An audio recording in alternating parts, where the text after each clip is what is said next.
سید Islamic teacher کے بھائیوں اور بہنوں، السلام علیکم ورحمۃ اللہ وبرکاتہ۔ پیارے ناظرین، شروع اللہ کے بابرکت نام سے جو بڑا مہربان نہایت رحم کرنے والا ہے۔ لاکھوں کروڑوں درود و سلام حضرت محمد صلی اللہ علیہ وسلم پر اور ان کی آل پر۔ ناظرین، آج کی اس اہم ویڈیو میں ہم آپ کو قرض اتارنے کا قرآنی حل بتائیں گے، قرآنی عمل وظیفہ بتائیں گے انشاءاللہ۔ لیکن ویڈیو شروع کرنے سے پہلے دعا کر لیتے ہیں۔ بہت سے بھائی اور بہنیں دعا کے لیے ہمیں اپنا نام لکھتے ہیں، ہم ان تمام کو خاص دعا میں شامل کرتے ہیں۔ ناظرین، اگر آپ بھی اپنا نام خاص دعا میں شامل کرانا چاہتے ہیں تو کمنٹس میں اپنا نام لکھ دیں، انشاءاللہ ہم آپ کو اپنی خاص دعا میں شامل کریں گے۔ خاص طور پر اپنے مسلمان مظلوم فلسطینی بھائیوں کے لیے دعا ضرور کرنی ہے اور آپ نے آمین لکھنا ہے یا لائک کر دیں، یہ بھی آپ کا آمین شمار ہوگا۔ دعا کے اول آخر درود پاک پڑھنا دعا کی قبولیت کے لیے ضروری ہوتا ہے۔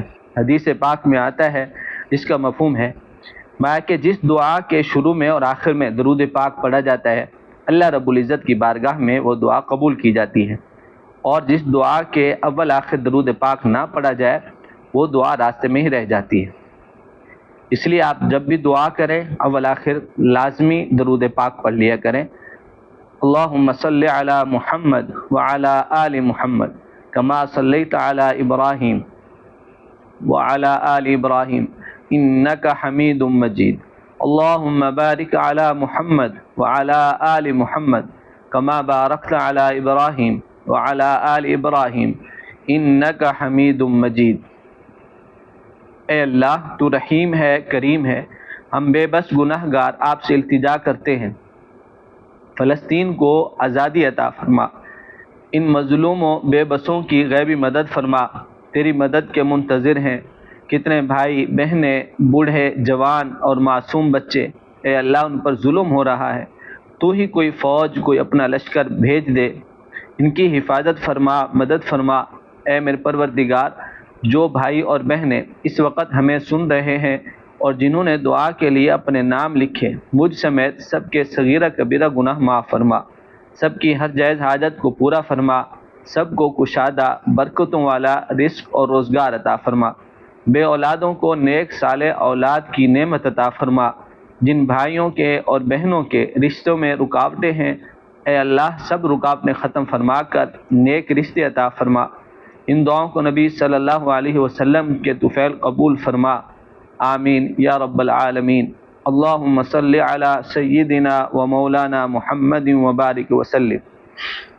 پیارے ناظرین، آج کے وظیفہ بہت ہی مجرب اور پرتاثیر ہے۔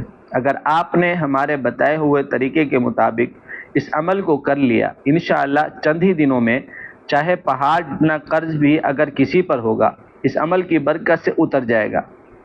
ناظرین، قرض کا کسی بندے پر ہونا اچھا نہیں ہوتا، کیونکہ قرض ایک ایسی چیز ہے کہ اگر آپ کے ذمے کسی کا قرض تھا اور آپ نے اپنی زندگی میں اسے ادا نہیں کیا، اور نہ ہی آپ کے جانے کے بعد آپ کے گھر والوں نے آپ کا قرض اتارا، تو پیارے بھائیوں، یہ آگے والی زندگی کے لیے بہت ہی خطرناک چیز ہے۔ احادیث میں بہت ساری ایسے شخص کے لیے وعیدیں آئی ہیں۔ اللہ پاک کسی کو بھی مقروض نہ کرے، آمین۔ پیارے ناظرین، اب وظیفہ اور وقت طریقہ سماعت فرما لیں۔ بس آپ نے تمام باتوں کو دھیان سے سننا ہے اور اسی طریقے پر عمل کرنا ہے جیسے ہم آپ کو بتائیں گے۔ پیارے دوستو، جو بندہ قرضوں میں ڈوبا ہوا ہو، اتنے قرضے ہوں کہ انہیں اتارنا مشکل ہو، اس کے لیے اتارنے کی طاقت نہ رکھتا ہو، تو اسے چاہیے کہ بعد نماز فجر 3 بار اول آخر درود پاک پڑھے، بہتر ہے درود ابراہیمی پڑھے، ورنہ جو بھی درود پاک یاد ہو وہی پڑھ لیں۔ پھر اس کے بعد 41 مرتبہ سورۃ النصر پڑھیں۔ سورۃ النصر سماعت فرما لیں۔ بسم اللہ الرحمن الرحیم۔ اذا جاء نصر اللہ والفتح وَرَأَيْتَ النَّاسَ يَدْخُلُونَ فِي دِينِ اللَّهِ أَفْوَاجًا فَسَبِّحْ بِحَمْدِ رَبِّكَ وَاسْتَغْفِرْ إِنَّهُ كَانَ تَوَّابًا۔ اور اس کے بعد اللہ کی بارگاہ میں دعا کریں، غیب سے مدد ہوگی، قرض اللہ کے حکم سے ختم ہو جائیں گے۔ آپ نے کوشش کرنی ہے کہ زندگی میں اس وظیفے کو شامل کر لیں۔ اللہ ہم سب کا حامی و ناصر ہو، اللہ عمل کی توفیق عطا فرمائے۔ السلام علیکم ورحمۃ اللہ وبرکاتہ۔